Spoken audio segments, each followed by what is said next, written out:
Në studimet që janë bërë për historinë e arsimit në Europë, por edhe më gjerë, studiuesit analizojnë dy periudha. Periudha parë është arsimi në gjuhët e vjetra të kulturës, të cilët në realin europian janë latinishtja vjetër dhe greqishtja e vjetër.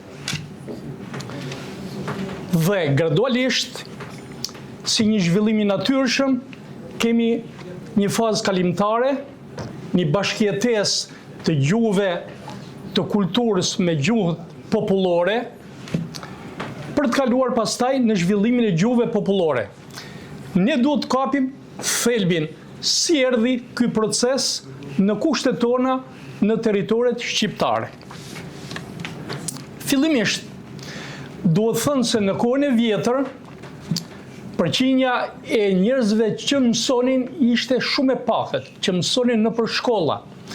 Zakonisht ishte i përhapur edukimi familjar, edukimi i quajtur popullor me ndikimin që kishte edhe mjedisi shoqëror, kishim dhe edukimin ushtarak. Shkollimin e bënin vetëm shtresa e lartë e shoqërisë, ata të cilët merrin përsipër të kryenin detyra qeverisëse. Ishin edhe territore që shërbenin si qendra dije. Gradualisht, shoqëria njerëzore u zhvillua dhe sidomos me kalimin e feve monoteiste, arsimi u bë monopol fetar. E theksoj se monopoli fetar i arsimit dhe karakteri universalist i fesë e pengoi zhvillimin e gjuhëve popullore dhe mbështeti fort zhvillimin e gjuhëve liturgjike, të cilët në arealin europian ishin 2, pastaj u bën 3. Ishte arsimi në greqisht, arsimi në latinisht dhe pastaj arsimi në slavisht.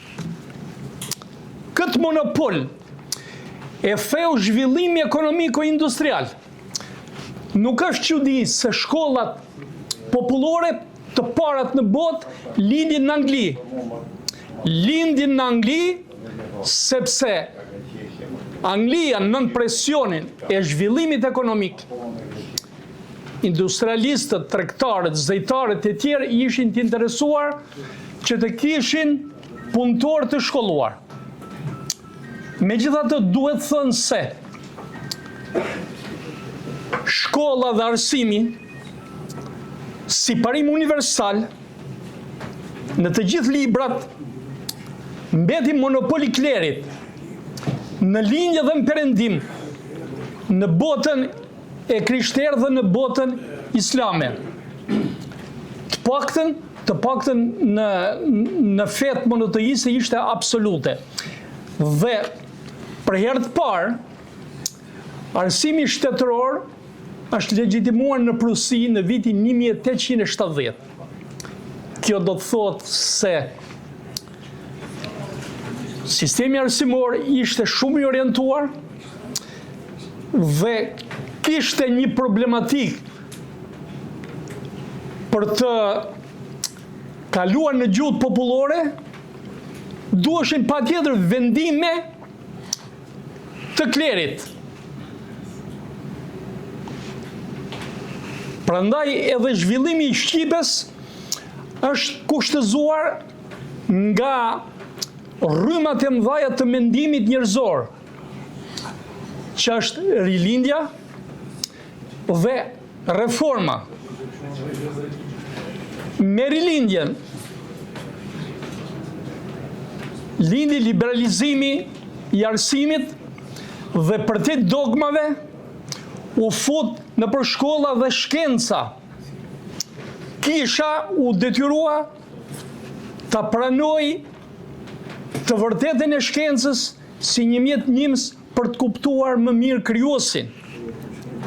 Ndërsa me reformën u bë revolucioni më i madh Reforma dhe shtypshkronja sollën gjuhët popullore, varësimin popullor. Këto janë rrugët, kjo është e vetmja rrugë ku ka kaluar arsimi botëror dhe ne nuk mund të bënim dot asnjë përjashtim. Duhet thënë se që nga fillimi i mesjetës, gjuha latine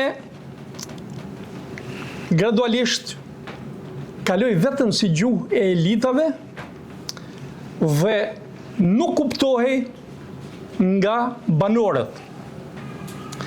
Në këto kushte, gjithmonë gjuhët popullore kanë shërbyer si gjuhë ndërmjetëse, ndihmëse, dhe gjuha jonë shqipe nuk ka bërë përjashtim nga ky proces.